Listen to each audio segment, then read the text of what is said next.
Okay, so we've got our avatar inside the player. When we click on the play button,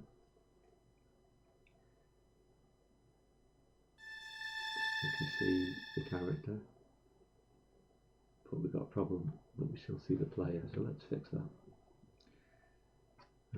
Just go to Blueprint Editor. I'll just get rid of what we've just been working on. I'll show you what we're going to do.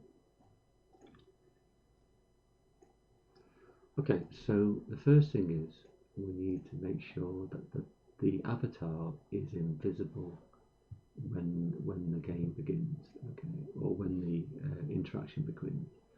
So you're inside the FPS player, and we've already put Mr. Blobby, the static mesh, in here. And if you look in the details of the static mesh, we scroll down to rendering, there is a visible parameter which we can deselect. So by default, it's not rendered in the scene, so we'll compile and save that. And when we press the play button, you can see you can't see the avatar, and when we walk through, you still can't see it. Okay.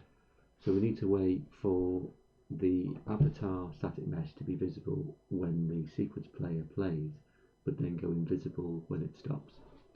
So we'll do that inside the level blueprint.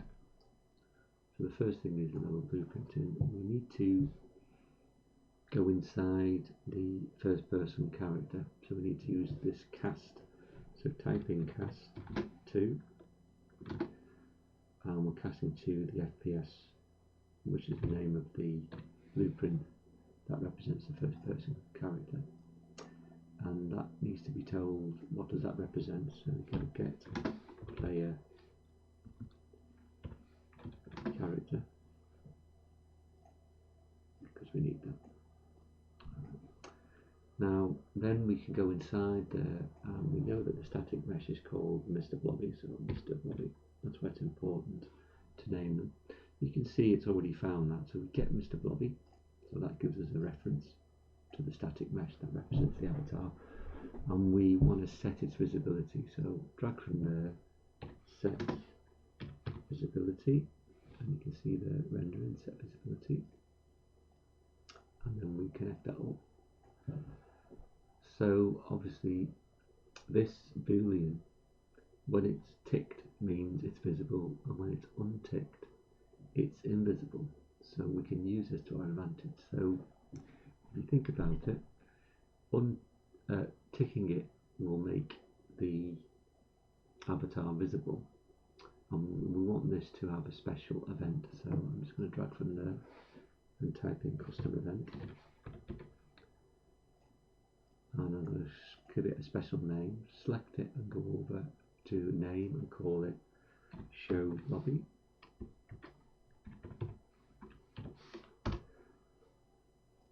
And that's a special event which we can call, and we want to call it as soon as the player goes into the overlap. But remember, we only want that to be played once, so that will be inside here. So we drag from there, and we type in show lobby, and that's picked up the custom event that we just created.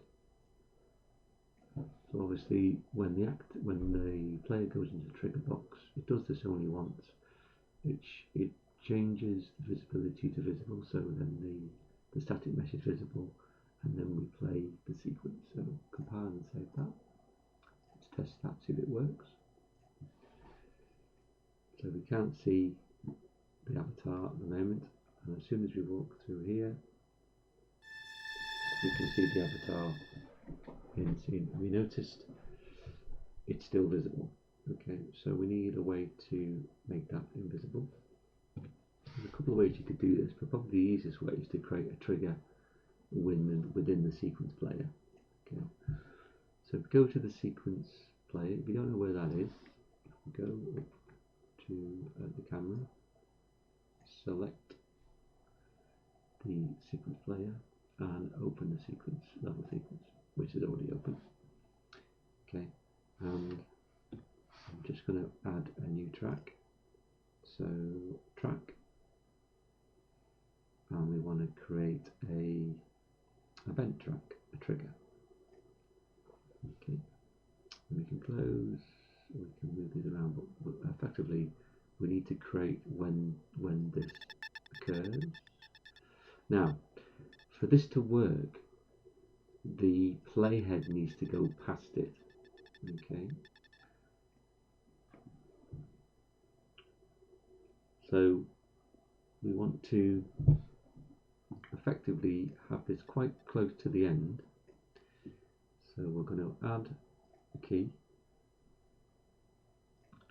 And if you double click on the key, this creates a new event. And effectively we're going to do the same thing as we did before. And our quick way will be to go back to the sequence player, literally copy all those nodes, go back inside the sequence director and Control V, and then compile that up, and this time we make it invisible.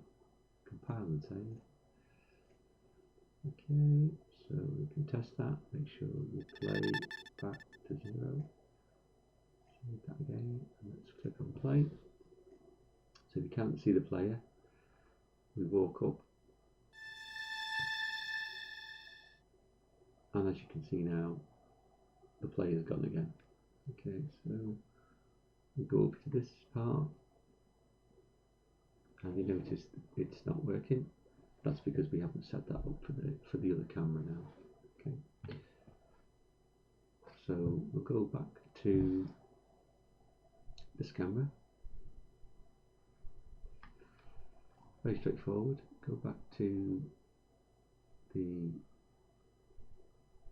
sequence player at the level blueprint, and obviously we're going to use that later on, so we'll leave that one side. That's a trigger box, so we just use this trigger box. And we do exactly the same thing. We duplicate that custom event, and that can be wired up inside here. Compile and save. Let's test that.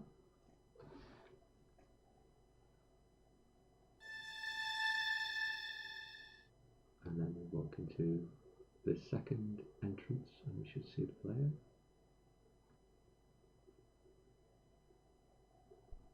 Again, the player is still there, so again, this time we need to go to the second sequence player, which is here. Go inside that one, add a event track for a trigger, and we can just trigger it just before it ends.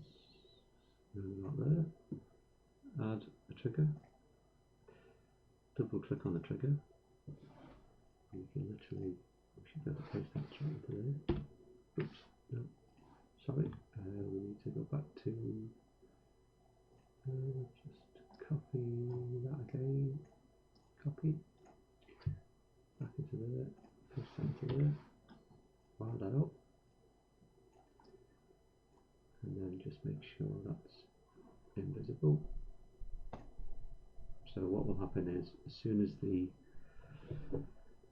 sequence player animation is finished, this will be triggered to hide the player again. So compile and save everything, test that out.